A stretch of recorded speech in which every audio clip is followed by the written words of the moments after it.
Alkitab diambil dari Yohanes 1. Yohanes 1 ayat 43 sampai 51.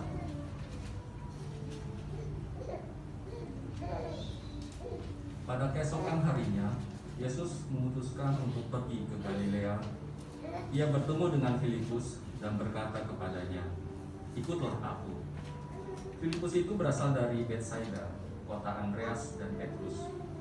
Filipus bertemu dengan Nathanael dan berkata kepadanya, "Kami telah menemukan Dia yang disebut oleh Musa dalam kitab Taurat dan oleh para nabi, yaitu Yesus, anak Yusuf dari Nazaret."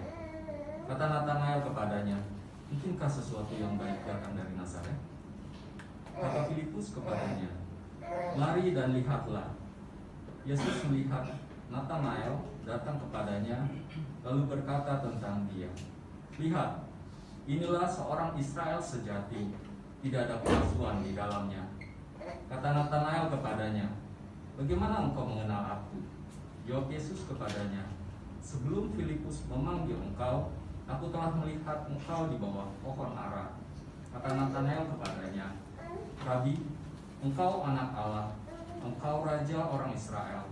Yesus menjawab katanya, "Karena aku berkata kepadamu, aku melihat engkau di bawah pohon ara, maka engkau percaya?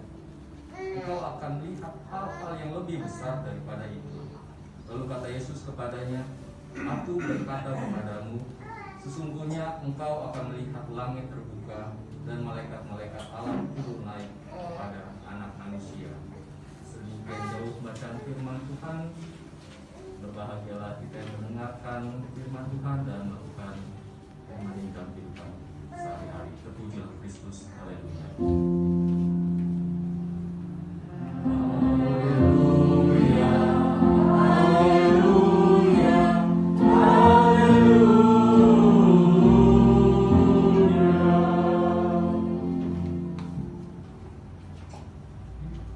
Shalom. Saudara-saudara jemaat yang kekasih, saat ini kita patut bersyukur karena Tuhan masih memberikan kesempatan buat kita berada di rumah Tuhan, beribadah bersama-sama. Karena dalam situasi sekarang, selain kita masih berada dalam situasi pandemi yang semakin hari bukannya semakin menurun, tetapi semakin meningkat, karena dalam 3 hari terakhir ini jumlah yang positif itu termasuk memecahkan rekor, karena dari 11 ribuan, 12 ribuan ke 13 ribuan, tambah banyak. Bahkan selain itu, bangsa kita tengah dalam pergumulan, dirundung duka dengan berbagai peristiwa yang terjadi, mulai dari jatuhnya pesawat, tanah longsor, banjir bandang, dan gempa bumi, dan banyak juga banjir terjadi di mana-mana. Kadang kita yang saat ini tidak mengalami, mungkin kita merasa bersyukur, tapi banyak orang yang tidak menginginkan kita bersyukur di tengah-tengah penderitaan orang lain. Karena kalau melihat tahun kemarin, kita mengalami banjir seperti yang dialami oleh saudara-saudara kita. Tapi saat ini saudara-saudara, kita melihat bahwa bencana di mana-mana dan dalam waktu yang hampir bersamaan. Oleh karena itu, mari kita gumuli bersama-sama, kita berdoa bersama-sama. Bahkan ketika kita masih punya kesempatan, maka pergunakan kesempatan untuk beribadah itu dengan baik. Karena tidak sedikit anak-anak Tuhan yang ingin beribadah, tetapi situasi dan kondisi yang terjadi saat ini tidak memungkinkan mereka untuk beribadah di rumah Tuhan. Nah, saudara-saudara yang kekasih, bacaan kita saat ini dalam Yohanes 1 ayat 43 hingga 51 merupakan rentetan dari peristiwa atau situasi pemanggilan Yesus terhadap murid-muridnya, di mana ada yang langsung dipanggil oleh Yesus, ikutlah aku. Ada yang memberi diri untuk mengikuti Yesus. Tetapi pada dasarnya semua itu dipilih oleh Yesus untuk mengikut Dia. Namun pemanggilan Yesus terhadap murid-muridnya itu enggak sembarang. Bukan suka-suka manusia. Tetapi dari sebelum mereka mengetahui mereka akan dipanggil oleh Yesus untuk menjadi muridnya, dari jauh-jauh hari Allah telah melihat kehidupan mereka. Allah telah memilih mereka dari jauh hari. Jadi enggak saat itu tiba-tiba ketemu, dipilihlah, ayo ikut. Karena Yesus ketika memilih murid-muridnya, Dia bukan melihat dari kemampuan mereka, bukan melihat dari kepintaran, dari segala kelebihan yang dimiliki mereka. Justru Yesus memilih mereka melihat dari kemauan dan kesetiaan orang tersebut dalam mau melayani. Nah, saudara-saudara, ada sebuah kata bijak yang mengatakan bahwa Allah bukan mengasihi kita karena kita berharga, tetapi kita berharga karena Allah mengasihi kita. Nah, saudara-saudara, ternyata dalam kehidupan kita sebagai manusia gak ada yang bisa kita banggakan. Gak ada yang bisa mengatakan bahwa kita lebih hebat dari yang lain, kita lebih pintar, kita lebih sukses daripada yang lain. Karena semuanya di mata Allah sama. Allah melihat bahwa seberapa tekun kita mengikuti Allah, seberapa tekun kita melakukan apa yang dikehendaki oleh Allah. Jadi bukan karena jabatan, karena kekayaan, karena kepintaran, bukan karena itu. Semua itu enggak berharga apa-apa, karena kita semua berada dalam situasi sekarang, kita semua dipakai oleh Allah, itu karena kasih karunia Allah sendiri. Sehingga kita dapat melihat bagaimana Yesus memanggil murid-muridnya. Dari segala kelemahan dan keterbatasan mereka, Yesus memilih mereka. Bahkan kita ingat peristiwa ketika Musa dipilih Allah. Apa yang Musa katakan? Musa bilang, dia itu gak mampu, dia itu tidak pandai bicara, dan berbagai alasan. Dia katakan juga dia berat lidah. Tetapi ketika Allah sudah memilih, apa manusia bisa menolak? Enggak. Allah tetap memakai Musa. Dan juga pemanggilan Nabi Yesaya. Dia katakan dia seorang yang najis bibir dan sebagainya. Apakah Tuhan mundur? Enggak. Yesaya tetap dipilih dan dipakai Allah. Yeremia yang merasa dia masih sangat muda, dia belum pandai bicara, belum punya pengalaman.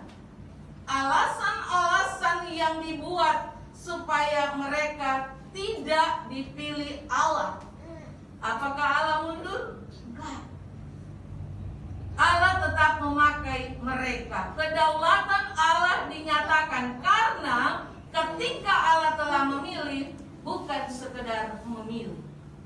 Ketika Allah mau mengutus, bukan sekedar mengutus, tetapi penyertaan Allah ada di dalamnya.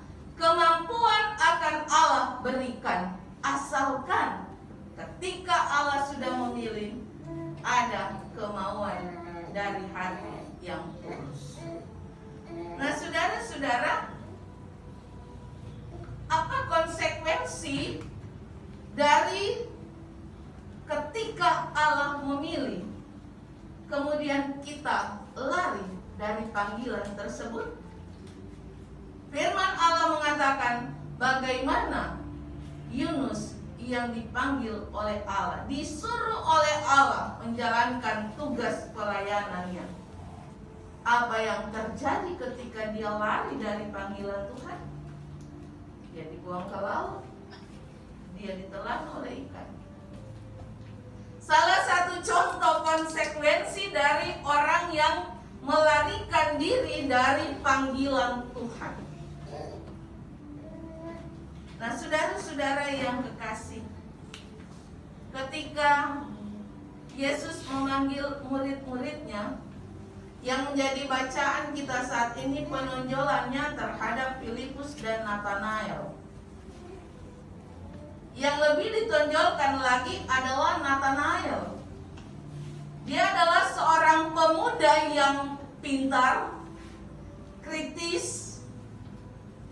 Pokoknya dia berpengetahuan tinggi dan status sosialnya saat itu juga termasuk di atas rata-rata.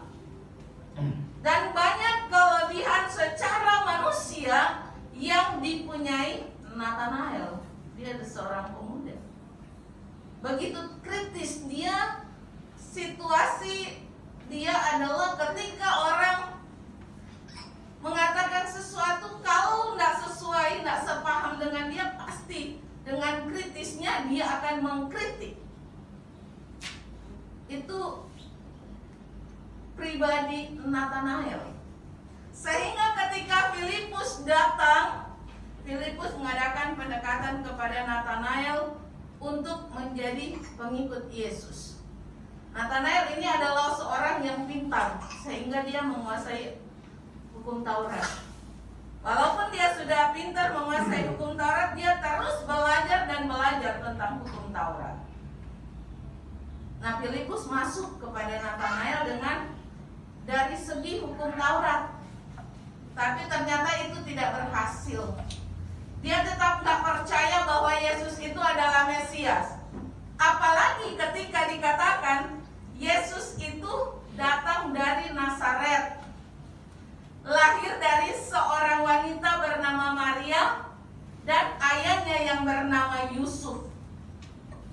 Natanael langsung berpikir negatif. Bagaimana mungkin seorang yang baik akan lahir dari kota Nazaret? Nah, itu kata-kata yang terkenal sampai saat ini, di mana dikatakan, bagaimana mungkin dari kota Nazaret lahir seorang yang baik? Karena ternyata saudara-saudara, ketika ditelusuri, Nazaret itu adalah suatu kota kecil, dan Nazaret itu semacam suatu kota persinggahan. Jadi kalau orang mau pergi ke kota sebelahnya, di situ banyak orang lalu lalang dan melewati kota Nazaret. Dan karena itu kota Nazaret itu menjadi kota yang moralnya bobrok. Jadi orang-orang di dalamnya akhirnya mempergunakan kesempatan tetapi tidak sesuai dengan kehendak Allah. Termasuk di dalamnya perempuan-perempuan. Sehingga Nazaret dikenal dengan kota yang moralnya bobrok. Nah, ternyata saudara-saudara, di tengah-tengah situasi Nazaret yang sebagian besar, hampir semua wanita, semua perempuan muda itu moralnya bobrok dengan situasi yang ada, ternyata masih ada seorang wanita yang suci, yaitu Maria. Dan juga seorang laki-laki yang tulus. Maria adalah seorang wanita yang tetap mempertahankan kehormatannya. Begitu juga dengan Yusuf. Walaupun kota itu termasuk kota yang bobrok, tetapi perilakunya masih tetap mempertahankan ketaatannya kepada Tuhan. Dan karena itu Allah memilih dua pribadi tersebut. Dapat dikatakan bahwa inilah terang di tengah-tengah kegelapan. Nah, saudara-saudara, itulah yang membuat Nathanael berpikir bahwa bagaimana mungkin dari kota Nazaret akan lahir seorang Mesias. Secara logika nggak masuk akal. Tetapi akhirnya ketika Filipus mempertemukan Nathanael dengan Yesus, yang awalnya juga dia tetap nggak percaya. Namun ketika Yesus katakan bahwa sebelum Filipus panggil kamu, aku sudah melihat kamu.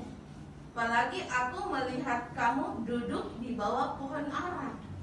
Nah, itu sebenarnya suatu ungkapan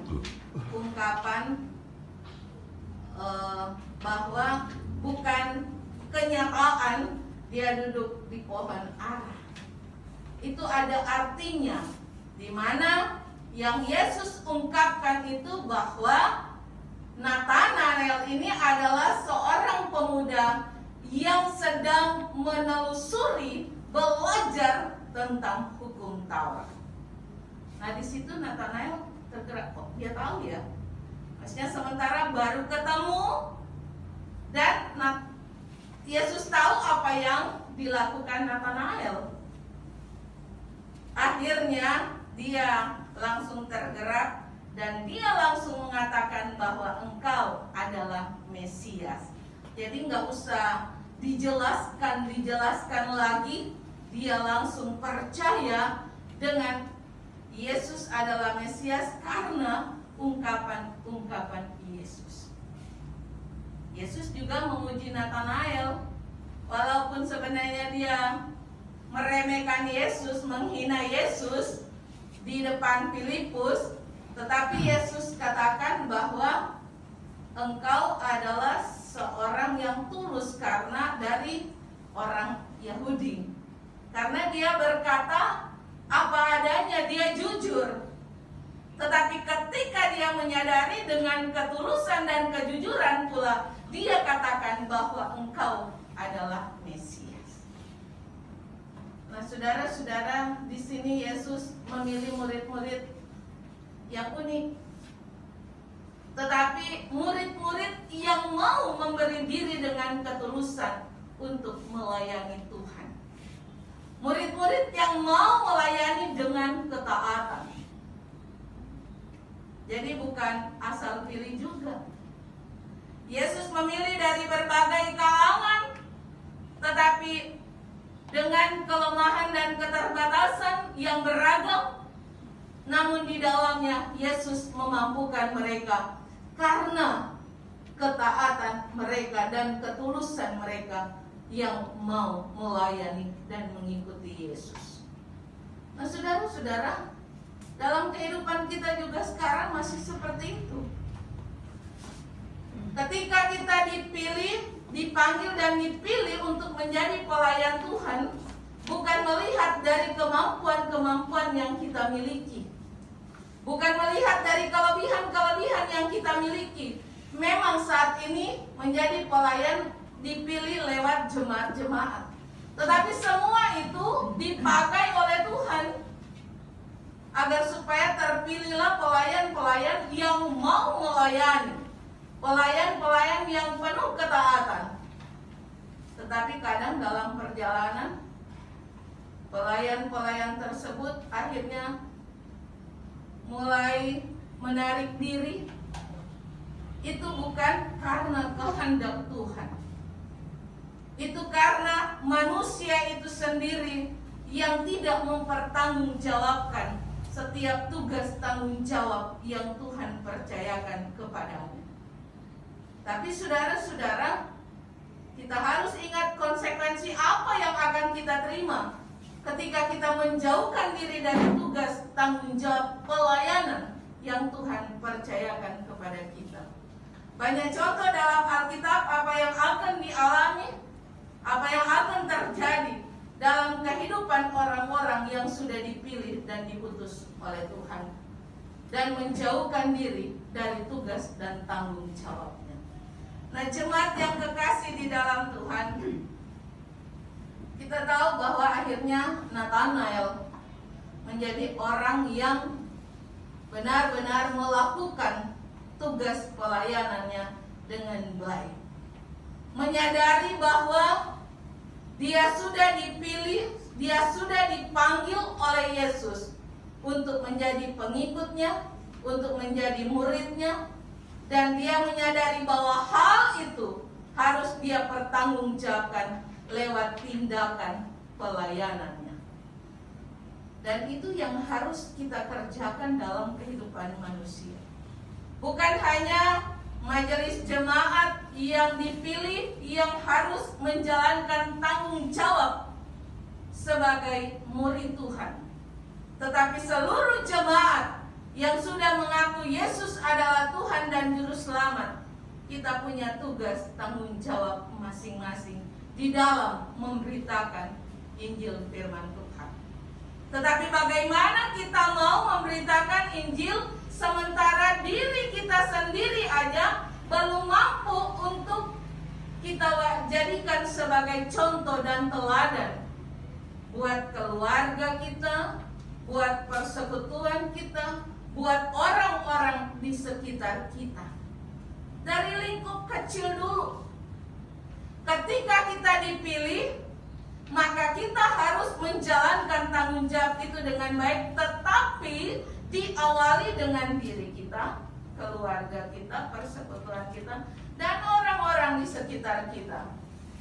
Supaya ketika kita mampu menjalankan semua itu, Tuhan pasti akan memakai kita menjadi terang di luar sana. Sebagaimana Allah memilih Yusuf dan Maria menjadi terang di tengah-tengah kegelapan, maka pasti kita tahu dengan kesetiaan, dengan ketaatan, kesungguhan kita menjadi pengikut Kristus kita wujud nyatakan, maka pasti Tuhan akan pakai kita menjadi terang di luar sana. Apalagi dalam lingkup kita saat ini, masih banyak orang-orang yang tidak percaya kepada Yesus. Bahkan kita sebagai orang percaya masih sering mendapat perlakuan yang kurang baik dari orang-orang sekitar. Tetapi bagaimana kita mau menerima itu dan membuat pribadi kita agar mampu menjadi terang buat mereka yang ada di sekitar kita. Karena kita adalah orang-orang yang sudah dipilih oleh Tuhan, orang-orang yang sudah dipanggil oleh Tuhan. Maka marilah kita lakukan dengan ketaatan dan ketulusan kita. Kita harus mengambil contoh Nathanael.